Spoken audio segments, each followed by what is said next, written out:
সমুদ্রের মাঝে এক প্রচণ্ড ঝড়ে একটি জাহাজ লণ্ডভণ্ড হয়ে গেল।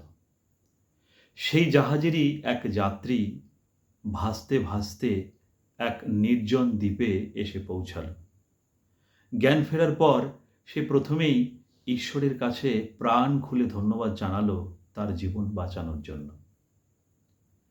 প্রত্যেকদিন সে সমুদ্রের তীরে এসে বসে থাকতো এই আশায় যদি কোনো জাহাজ এই পথে আসে, কিন্তু প্রত্যেক দিন সে হতাশ হয়ে ফিরে যেত। এরই মাঝে সমুদ্র তীরে সে একটি ঘর তৈরি করে ফেলল।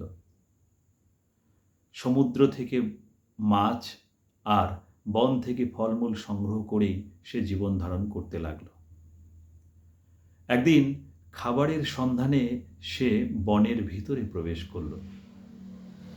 বন থেকে ফিরে এসে দেখে যে তার উনুনের আগুন দিয়ে তার তৈরি ঘরটি পুড়ে ছাই হয়ে গিয়েছে, আর তার ধোঁয়ায় সমগ্র আকাশ ভরে গিয়েছে। এই দেখে লোকটি চিৎকার করে উঠল আর বলল, হে ঈশ্বর, আমার ভাগ্যে তুমি এটাও রেখেছিলে। পরদিন একটি জাহাজের আওয়াজে তার ঘুম ভাঙল।